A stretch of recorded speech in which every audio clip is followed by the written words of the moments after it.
Hi hello friends, ಎಲ್ಲರಿಗೂ ನಮಸ್ಕಾರ. It's Deepa ಚಾನಲ್ಗೆ ಸ್ವಾಗತ. ಯಾರೆಲ್ಲ ಸಬ್ಸ್ಕ್ರೈಬ್ ಮಾಡ್ಕೊಂಡಿದ್ದೀರೋ ಎಲ್ಲರಿಗೂ ಧನ್ಯವಾದಗಳು. ಯಾರೆಲ್ಲ ಸಬ್ಸ್ಕ್ರೈಬ್ ಮಾಡ್ಕೊಂಡಿಲ್ವೋ ದಯವಿಟ್ಟು ಸಬ್ಸ್ಕ್ರೈಬ್ ಮಾಡ್ಕೊಳ್ಳಿ. ಇವತ್ತಿನ ವಿಡಿಯೋದಲ್ಲಿ ನಾನು ಬೀನ್ಸ್ ಬೇಳೆ ಸಾರು ಹೇಗೆ ಮಾಡೋದು ಅಂತ ಹೇಳಿ ತಿಳಿಸ್ಕೊಡ್ತಾ ಇದ್ದೀನಿ. ನಾನಿಲ್ಲಿ ಬೇಳೆನ 1/4 ಕಪ್ ತೊಗೊಂಡಿದ್ದೀನಿ.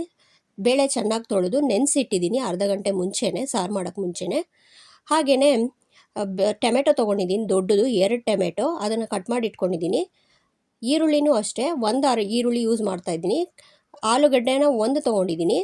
ಹಾಗೆ ಬೀನ್ಸು ಬಂದು 200 ಗ್ರಾಮ್ ತೊಗೊಂಡಿದ್ದೀನಿ. ಎಲ್ಲ ತರಕಾರಿಗಳನ್ನ ತೊಳೆದು ಕಟ್ ಮಾಡಿ ಇಟ್ಕೊಂಡಿದ್ದೀನಿ. ಸಾಸಿವೆ ತೊಗೊಂಡಿದ್ದೀನಿ, ಅರಿಶಿಣ, ಉಪ್ಪು, ಸಾಂಬಾರು ಪೌಡರ್ 2.5 ಟೇಬಲ್ ಸ್ಪೂನು, ಕೊಬ್ಬರಿ ಎಣ್ಣೆ ಯೂಸ್ ಮಾಡ್ತಾಯಿದ್ದೀನಿ ನಾನಿಲ್ಲಿ. ಆಮೇಲೆ ಕರಿಬೇವು ತೊಗೊಂಡಿದ್ದೀನಿ, ಒಂದು 15 ಎಲೆ.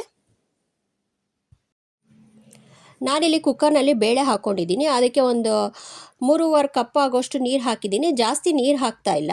ಈ ಕಪ್ಪಲ್ಲಿ 3.5 ಕಪ್ ಹಾಕಿದ್ದೀನಿ. ಈಗ ಕುಕ್ಕರ್ಗೆ ಈರುಳ್ಳಿ ಹಾಕ್ಕೋಬೇಕು. ಅದಾದಮೇಲೆ ಟೊಮೆಟೊ ಹಾಕ್ಕೋಬೇಕು. ಟೊಮೆಟೊ ಆದಮೇಲೆ ಸ್ವಲ್ಪ ಉಪ್ಪು ಹಾಕೊಂಬಿಡ್ಬೇಕು. ಎಲ್ಲದಕ್ಕೂ ಉಪ್ಪು ಹಿಡಿಯುತ್ತೆ. ಇವಾಗ ಜಾಸ್ತಿ ಹಾಕೋಂಗಿಲ್ಲ, ಸ್ವಲ್ಪ ಹಾಕ್ಕೋಬೇಕು. ಈ ನೀರು ಜಾಸ್ತಿ ಹಾಕೋಂಗಿಲ್ಲ ಫ್ರೆಂಡ್ಸ್. ಜಾಸ್ತಿ ಹಾಕಿದ್ರೆ ತುಂಬ ನೀರು ಆಗಿಬಿಡುತ್ತೆ. ಬೇಳೆ ತುಂಬ ಇದಾಗುತ್ತೆ, ಬೇಳೆ ತುಂಬ ಬೆಂದೋಗುತ್ತೆ. ಮತ್ತು ಇದಕ್ಕೆ ಎಣ್ಣೆ ಹಾಕ್ಕೊಳ್ತಾ ಇದ್ದೀನಿ. ಎಣ್ಣೆ ಹಾಕೋದ್ರಿಂದ ಕುಕ್ಕರ್ ಕ್ಲೀನಾಗೂ ಇರುತ್ತೆ. ಹಾಗೆ ಬೇಳೆ ತುಂಬ ಬಿಡಿಯಾಗಿ ಬರುತ್ತೆ. ಸಾಂಬಾರು ತುಂಬ ಚೆನ್ನಾಗಾಗುತ್ತೆ. ಅದಾದಮೇಲೆ ಅರಿಶಿನ ಪುಡಿ ಹಾಕ್ಕೊಳ್ತಾ ಇದ್ದೀನಿ. ಈಗ ಬೀನ್ಸು ಮತ್ತು ಆಲೂಗಡ್ಡೆನ ಒಂದು ಪಾತ್ರೆಯಲ್ಲಿ ಹಾಕ್ಕೊಂಡು ಅದನ್ನು ಕುಕ್ಕರ್ನಲ್ಲೇ ಇಡ್ತಾ ಇದ್ದೀನಿ, ಈ ಬೇಳೆ ಬೇಯಿಸ್ಕೊಳ್ಳೋದ್ರಲ್ಲೇ. ಯಾಕೆಂದರೆ ನಾನು ಸ್ಟೀಮಲ್ಲಿ ಬೇಯಿಸ್ಕೊತಾ ಇದ್ದೀನಿ ತರಕಾರಿನ. ಈ ಥರ ಬೇಯಿಸ್ಕೊಳ್ಳೋದ್ರಿಂದ ಆರೋಗ್ಯಕ್ಕೆ ತುಂಬಾ ಒಳ್ಳೆಯದು. ನೀವು ಬೇಕಾದರೆ ಕುಕ್ಕರಲ್ಲಿ ಹಾಕಿ ಬೇಯಿಸ್ಕೋಬೋದು. ಈಗ ನಾನು ಕುಕ್ಕರ್ ಮುಚ್ಚಿಟ್ಬಿಟ್ಟು 1 ವಿಜಿಲ್ ಕೂಗಿಸ್ಕೊತಾ ಇದ್ದೀನಿ. ಈಗ ಒಂದು ಪಾತ್ರೆ ತೊಗೊಂಡು ಅದೇ ಟೈಮಲ್ಲಿ ಕುಕ್ಕರ್ ಕೂಗೋಕೆ ಇಟ್ಬಿಟ್ಟಿದ್ದೀನಿ. ಆ ಕಡೆ ಪಾತ್ರೆಗೆ 2 ಟೇಬಲ್ ಸ್ಪೂನ್ ಎಣ್ಣೆ ಹಾಕಿ ಈಗ ಸಾಸಿವೆ ಹಾಕ್ಕೊಳ್ತಾ ಇದ್ದೀನಿ. ಮತ್ತು ಹಾಗೆಯೇ ಕರಿಬೇವು ಹಾಕ್ಕೊಳ್ತಾ ಇದ್ದೀನಿ. ಸಾಸಿವೆ ಹಾಕ್ಕೊಂಡಾದ್ಮೇಲೆ ಯಾವುದೇ ತರಕಾರಿ ಯೂಸ್ ಮಾಡ್ಕೊಂಡು ಇದೇ ಥರ ಸಾಂಬಾರು ಮಾಡಿಕೊಂಡ್ರೆ ತುಂಬ ಚೆನ್ನಾಗಿರುತ್ತೆ ಫ್ರೆಂಡ್ಸ್. ನನಗಂತೂ ಯಾವಾಗಲೂ ಬೇಳೆ ಸಾರು ಅಂದರೆ ತುಂಬಾ ಇಷ್ಟ. ಮುದ್ದೆಗೆ, ಚಪಾತಿಗೆ ಮತ್ತು ಅನ್ನಕ್ಕೆ ಎಲ್ಲದಕ್ಕೂ ಚೆನ್ನಾಗಿರುತ್ತೆ.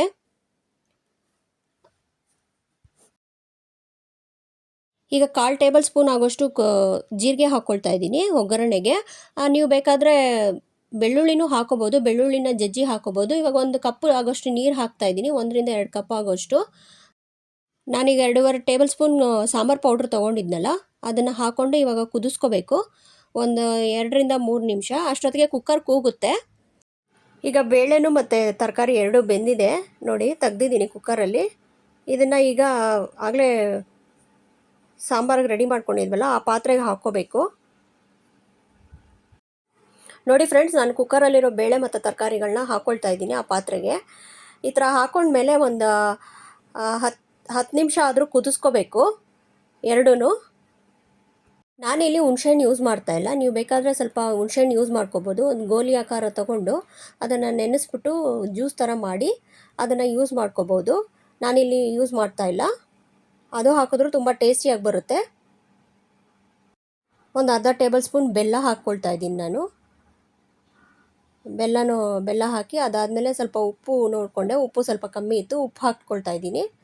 ಆಮೇಲೆ ಕಳಿಸ್ಕೊಂಡು ಒಂದು 7ರಿಂದ 8 ನಿಮಿಷ ಕುದಿಸ್ಕೋಬೇಕು. ಹಾಗಾದಮೇಲೆ ಸಾಂಬಾರು ರೆಡಿಯಾಗಿದೆ ಅಂತ ಅರ್ಥ.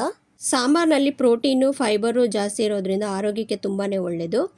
ಮತ್ತು ಸಾಂಬಾರು ಮಾಡೋದು ನೋಡಿದ್ರಲ್ಲ ಎಷ್ಟು ಈಸಿಯಾಗಿ ಮಾಡ್ಕೋಬೋದು ಅಂತ ಹೇಳಿ. ನೀವು ಒಂದು ಸತಿ ಮನೆಯಲ್ಲಿ ಟ್ರೈ ಮಾಡಿ ನೋಡಿ ಈ ರೆಸಿಪಿನ. ನಿಮ್ಗೆ ಇಷ್ಟ ಆಗಿದರೆ ಲೈಕ್ ಮಾಡಿ, ಶೇರ್ ಮಾಡಿ, ಸಬ್ಸ್ಕ್ರೈಬ್ ಮಾಡ್ಕೊಳ್ಳಿ. ಮತ್ತೆ ಮುಂದಿನ ವಿಡಿಯೋದಲ್ಲಿ ಭೇಟಿಯಾಗೋಣ. ಎಲ್ಲರಿಗೂ ನಮಸ್ಕಾರ, ಧನ್ಯವಾದಗಳು.